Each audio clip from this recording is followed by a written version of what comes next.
Welcome back to the Anchor Podcast. We've not done this in some time. We have an internal guest today, Director of Policy here at the Classic Learning Test, Michael Torres. Following Florida, Governor DeSantis, now we've got Oklahoma, Arkansas, some big wins in Texas, and things moving rapidly in a number of other states as well. Michael, you've been killing it on the policy side, kind of knocking down barriers. It has been such a gift to have you at CLT the past couple of years, and thanks for coming on the podcast. Thanks so much, Jeremy. I really appreciate the opportunity to talk to you and to be on the podcast. You have some great people on here, so it's an honor to be here with you. Now, Michael, tell us a little bit about your educational journey. When you think back to school as a young boy, did you love it, hate it? What was that like for you? Well, I think I might have had a more traditional education background compared to a lot of people who've been on the podcast. I didn't find classical education until I went to graduate school at St. John's College when I was about 30, 31 years old. But to kind of answer that question, I think I might need to rewind a little bit. My grandfather was an immigrant from Mexico. He was abandoned at the border by his mother with his 8 siblings and had to walk from the border to Fresno, California, where he knew he had family. They Unreal. slept under propane tanks. They slept under cars. He did street boxing to make money on his way up. And that story really defined our family's approach to education and work and the American dream over the generations. He ended up getting his citizenship while serving in the Army. Afterwards, he worked for Lockheed building helicopters. And then he started his own business as a handyman in the San Fernando Valley in California and worked his butt off really to make his American dream happy. And then he retired on top of a mountain in California. And that work ethic went to my father, who started his own construction company. And I worked for him throughout high school and college. Every summer, I would be hanging drywall and doing steel stud framing. And it was my presumption that I would take over his business and keep doing what he was doing. I was making good money. I enjoyed the work. Education was something I just kind of had to do. But when I got to the end of high school, my father told me, nope, you have no choice. You're going to college. And I said, okay. So I took the SAT. I went to college, got into a couple places and went. I didn't know why I was there exactly. I just did it because I was told to. So I started out as a business major, but hated accounting. Didn't really know why, didn't jive with the education I was receiving. I ended up enjoying a couple politics classes, so I became a political science major, floated through that, got to the end of college and didn't know what to do with it. My dad didn't want me to come back to work for him. He told me that I needed to not be in his line of work. So I took the LSAT. That was the next thing, the next test to do, and went to law school for a year. The best thing about law school is I met my wife in law school in our first year. The win. That's a big win. Yeah. We always tell each other that it was the most expensive way to go on a first date. But it was great. We went through the first year, and because of her, really, we got to talking. We ended up deciding to leave law school. It was not what we had envisioned for ourselves. We were watching a lot of friends struggling, getting out of law school in a difficult environment. And it wasn't exactly my future as I saw it. So instead, I went to join the Navy and became an officer in the Navy and got myself a career so I could marry her. And at that point, I figured I was done. I checked the boxes, the education boxes, had a job. I was good. But it wasn't until my second deployment that I ended up reading a couple books while we were sitting off the coast of Libya on the USS Wasp for 120 days straight. I ended up reading Crime and Punishment and The Closing of the American Mind. And the combination of those, I thought, oh my goodness, there's this whole world of literature and education that I had no idea about. So when I actually got out of the Navy, my wife got in a couple of years later as a nurse and got assigned to Walter Reed Hospital in Maryland. And I took that as an opportunity to apply to St. John's. And so after a long, winding road, I ended up finding the classics in the liberal arts and just absolutely loved it. This is an incredible story. I mean, I'm picturing you're in the middle of, where did you do the Persian Gulf? We were off the coast of Libya, North Africa. We were supposed to go to the Middle East, Right. but then ISIS started taking over Libya and we got orders to go over there. We parked about 12 miles off the coast and started launching Harriers to bomb ISIS. And we sat there for 4 months straight doing that. And you're in the bunk. I'm picturing you in the bunk reading The Closing the American Mind and Crime and Punishment. Yeah, I had a few others that I brought with me. I was like, hey, I have this opportunity. I'm sitting here on Yeah, this boat for months. Might as well read some things that I figured I should read. And it was those two. that's incredible. What and how did you know about St. John's? I had come across it on the internet a couple times, thought it was an interesting, unique school. When I was in college, there was like a flash in the pan of my desire for a classic approach to education. I convinced a professor of mine with a fellow student, another friend of mine, to create an honors political theory class.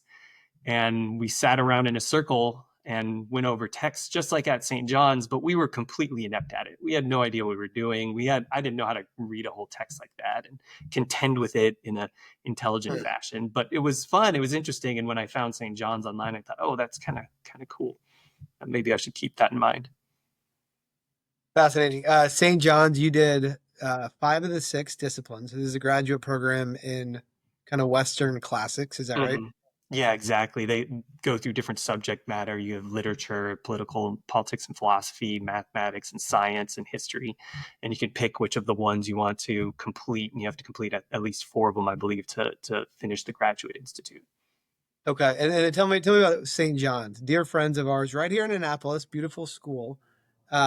Super formative time. What were a couple of the works that impacted you the most? Another Dostoevsky book, The Brothers Karamazov, was amazing. I really enjoyed Uh-huh. that. I had a preceptorial for that, meaning we solely studied that book for the entire semester in one of our classes. That was Okay. very fun. Also had a great time reading Plato's Republic for the first time. I'd never encountered it before. It was a book that you hear about, but it Hmm. never came up once in high school or college, even though I studied political science. And to be able to go back and read that was amazing. Also, The Histories by Herodotus was an extremely fun book to go through. Okay. So being able to approach those and read those books with a group of people who also loved them together, sitting around the wooden table, Hmm. was an extremely formative experience. It happened during COVID when I was there. So a little bit of it was over Zoom, but it was extremely fun. And I was very, very grateful that St. John's exists, that they persisted through COVID, and that they have the Graduate Institute for students like me who find them late in life. Okay. And then from St. John's into the policy world? I actually started working in policy right after I got out of the Navy back in 2018. I got out and my wife got into nursing school in Philadelphia. So we moved to Pennsylvania, and this group called the Commonwealth Foundation, which is a think tank based in Harrisburg, had a job opening to be a communications person on their staff.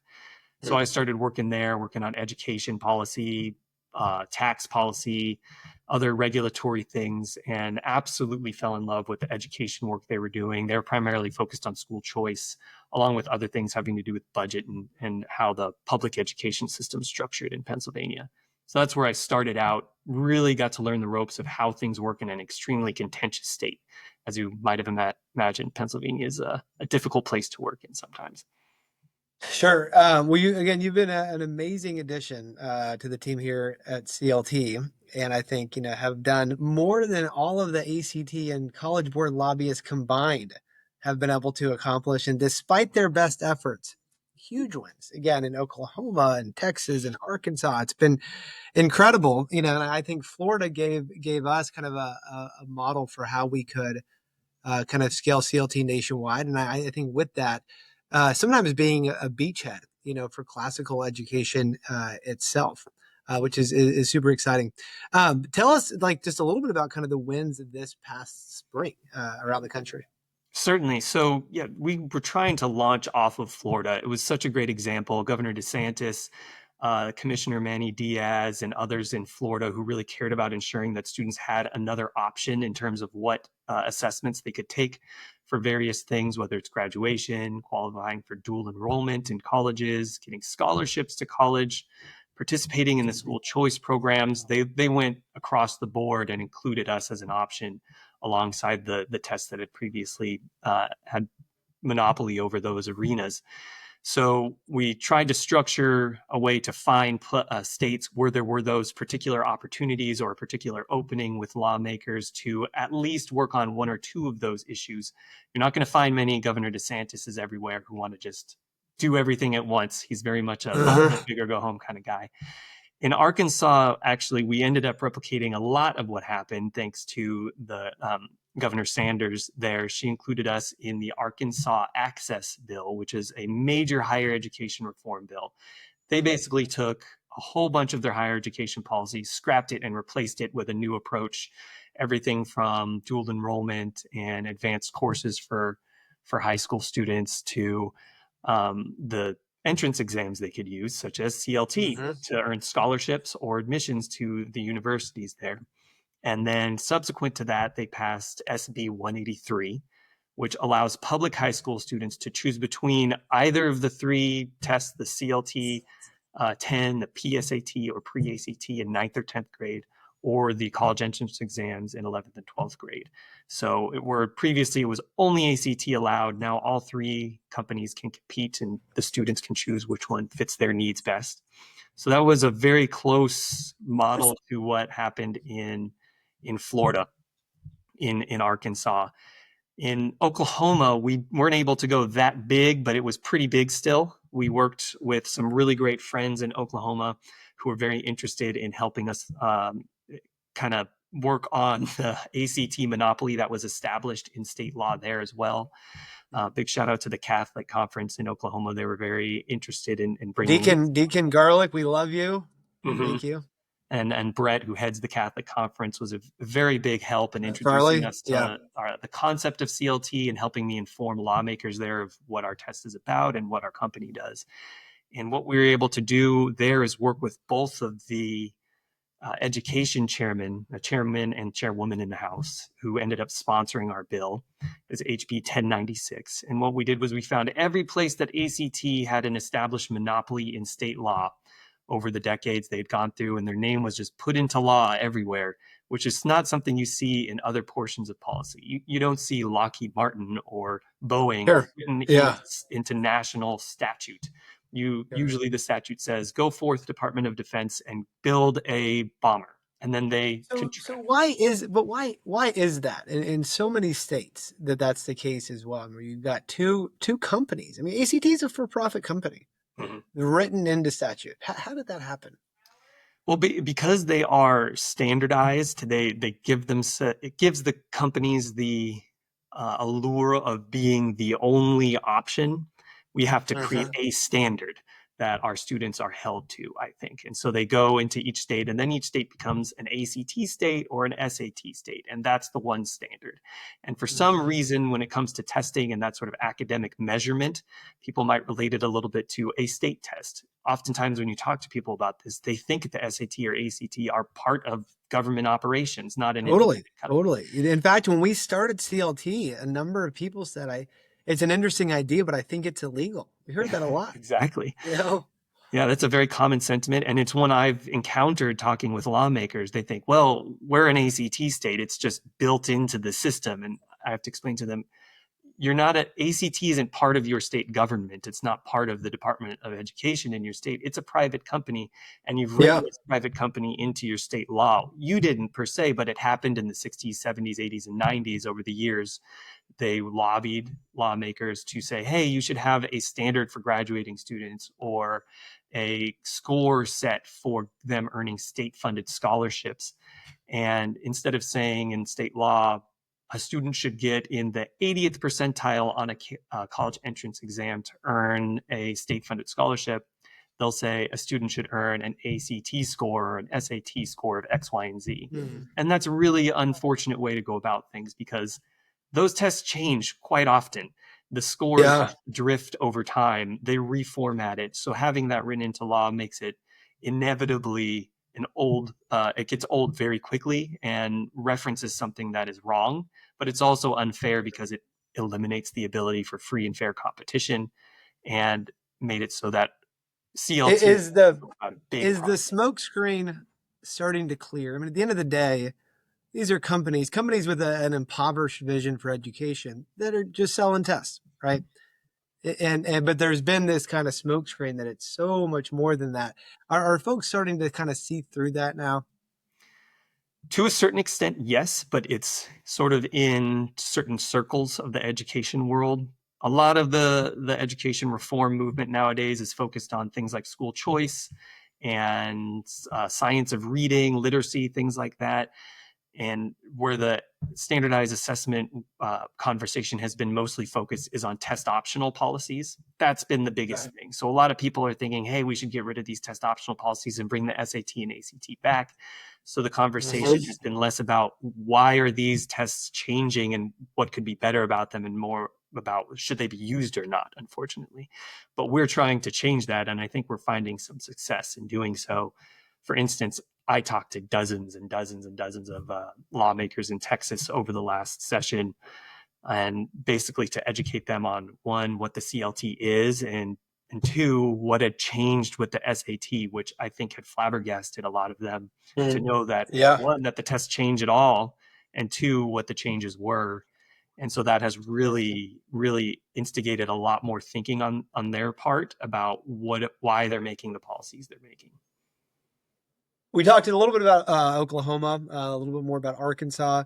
Tell us about Texas. There's a few different bills in Texas. Yes, so we had a few different options at the beginning of the session that we were working on with lawmakers. And as things got moving, as you know, Texas is a big state. A lot happened in the education world in Texas this session. They ended up passing the nation's biggest school choice bill. And we were working on the behind the scenes amidst all that, I'll just say, chaos. It was a lot of work going on in the education world, and we ended up honing in on one particular policy area, which was the admissions statute for public institutions of higher education. They have one of what I think was the most unfortunate version of a public policy for admissions. They had instituted an automatic admissions policy that specified the SAT and ACT and specific scores. That had led to them referencing an SAT score that no longer exists. They had the old version of the SAT at a 2400. That's since changed. So Yeah. the student had to earn a score on a test that didn't exist to earn automatic admissions to the University of Texas, but everyone was just kind of going with it. So we brought this up to them and said, you should alter this. You have a higher education coordinating board there. They should be able to approve the tests that are used for this automatic admissions process that Texas uses, and approve the scores because they seem to change, especially with the ACT and SAT. So we were successful in that. Worked with a couple of great lawmakers, Senator Middleton and Representative Leo Wilson, and got it to the governor's desk. So the SAT and ACT duopoly in Texas for public institutions is no more.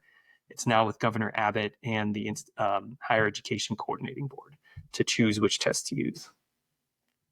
Michael, have you been surprised by the efforts of the College Board of ACT to stop CLT? Was this expected? Has it been coming on much stronger than previous year? There's some surprises and some things that are not surprising. In some states, we've tried to work in the extent of their long-standing relationships. These are big companies. The College Board makes over $1 billion a year, and they spend well over $1 million a year just on lobbying.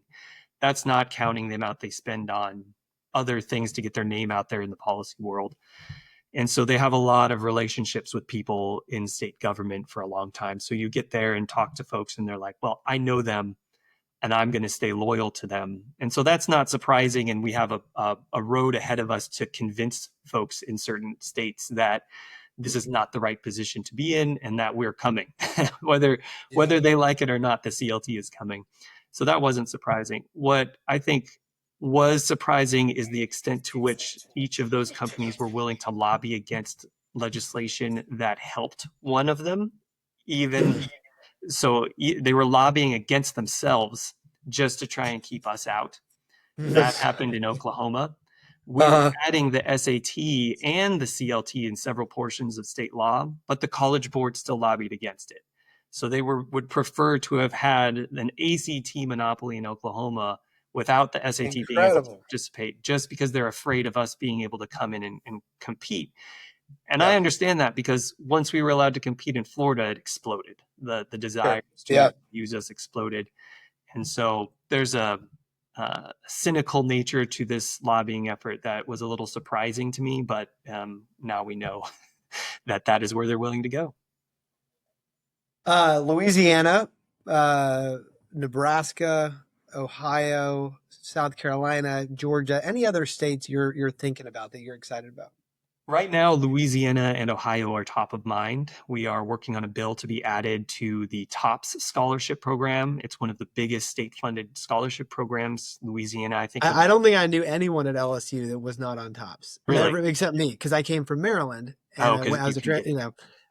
but everybody's on tops, in state, and it was a pretty low cutoff back then, at least. I mean, you got a 20 on the ACT, and you're going for free to LSU. Mm-hmm. And we honestly weren't thinking about Louisiana this session. It didn't seem as though that was a place where education reform at the higher education level was going to be taken up. And there was more budget issues in Louisiana. So we thought maybe we're going to leave that till next year. But then all of a sudden session started, and there were several bills proposed to expand access to TOPS. And so we spoke with some lawmakers a few months ago, or a couple months ago, and basically asked if they would be interested in including CLT, and several were. They're very, very interested as seeing this as an opportunity to keep more Louisiana students in state. And so now we're Sure. working on a bill that's almost done. It's in the Senate now. We got a couple more hills to climb. I'm picking up a theme on this. I mean, so many of the states that are stepping up as leaders. I mean, Louisiana, Cade Brumley, maybe the best superintendent, certainly one of the very best superintendents in the country. Florida, has kind of been, ground zero for school choice. Texas, it seems like states that are really serious about being leaders in the renewal of education are the states that CLT is winning in. I'm wondering, if you see this, what are you projecting? What are you hoping in 3, 5 years? Are the rest of the states looking at Texas and Florida? And Yes, a lot of states look at Florida and Texas. What they do, a lot of states will pay attention to. But to answer the other question, also, yes, the states that are most interested in making positive changes for education are also the places where we're finding a lot of people interested in adding CLT as an option for students in key areas. To go back to Texas, they instituted something called Blue Bonnet curriculum. They created this new system for it's called high quality instructional materials for public school students, and Blue Bonnet is part of what they offer now. It's a classical curriculum that students in public schools can now pull from for part of their education, and teachers can use it at will. And so that's another version of the changes that states like Texas are making. They're saying, hey, we have this long standing version of curriculum that public schools use. We're going to open it up. We're going to change things. Teachers can now pull in classical curriculum into public schools, and we're wow, going to allow yeah, school choice. And they have a very large charter school movement in the state. And now they're working to implement CLT as a new option for college admissions exams. We're very excited to work with the Abbott administration on that there. So there's a lot of change happening in Texas. There's other states where there's not a lot of change. Usually the biggest change that happens in some states is they increase the budget for public schools. Nothing else changes. In those sorts of places, you're not going to see a lot of interest in adding CLT because we represent something new and different. And there's a sort of, not in a political sense, but a conservative nature to education in a lot of places. And one I'll pick on in particular would be like in Illinois. In Illinois, that's a place where the only big change you're going to see in education year to year is the budget of the public school system. Very little else is going to change there. They're very conservative in how they approach education. They like it the way it is. So it's going to be difficult for us to go in and say, hey, you need to drastically change the assessments that you're allowing for students to get into college, yeah. or 3rd through 8th grade assessments like the one we provide, because it's going to cause them a little bit of concern. They're not used to that sort of change.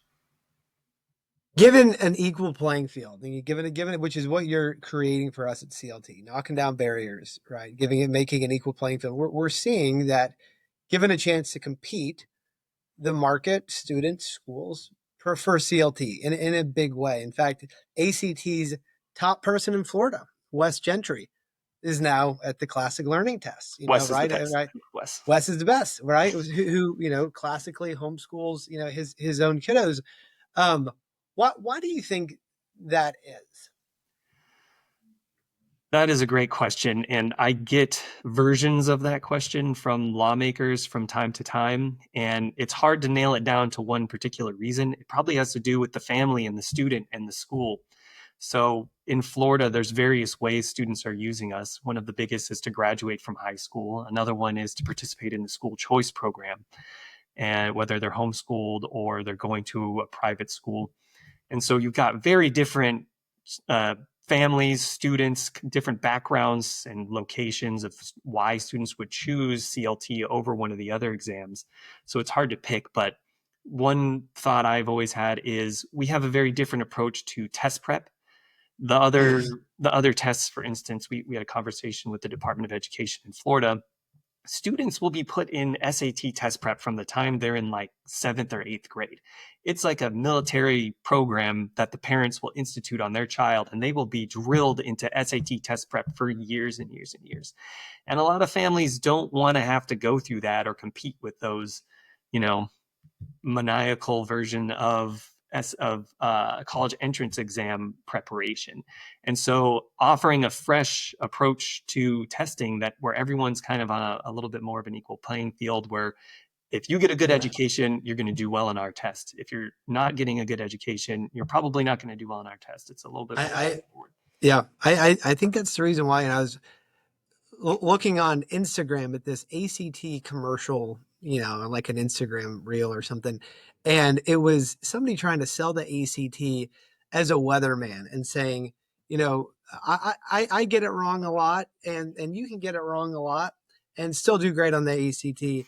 And that's the whole value prop, whereas I think students like this idea of like, come grapple with the greatest minds in the history of Western thought, and they're challenged by that. I think we've so underestimated what young people are capable of. That and for SAT and ACT, I think it's been kind of this race to the bottom, right? Where whichever test is a little bit easier is going to be the easier way to get scholarships, to access admissions, and so over time they've kind of been dumbed down. I think students like the challenge often, as well, taking a test that is going to put them in front of something that's truly meaningful, is actually worthy, of their time and attention. Michael, we've kind of already asked, or you kind of already said, we usually end the Anchored podcast talking about the books that have been most formative. You mentioned your time, reading Brothers K at St. John's and in the Navy, reading Crime and Punishment and Closing the American Mind. If you had to pick just one, though, for our audience, what would that be? Well, that's kind of difficult. Maybe I'll throw a little bit of a curveball and go outside the classics, because I've mentioned a few. But another book, it's actually right behind me, that I read recently that was extremely inspiring to me is Grant, about Ulysses S. Grant. It's a biography of him that I had never encountered before. So if you want to go outside the Dostoevsky or the Herodotus or something like that and read something extremely interesting, his story is amazing. I had no idea how impoverished he was. He got married to a woman who lived in Missouri, and he was a farmer competing with the slave owning farms nearby. And he ended up making money selling firewood in the nearby town and was completely destitute just a couple years before he became a general in the. Incredible. So his story was inspiring and very, very interesting, and one that I hope more people should know about. It was fun. Grant, fantastic. Again, we're here with Michael Torres, the Director of Policy here at the Classic Learning Test. Michael, again, what a gift you've been to CLT. Very grateful for everything that you've done. And you got to come back again after next session and give us the updates. Look forward to it.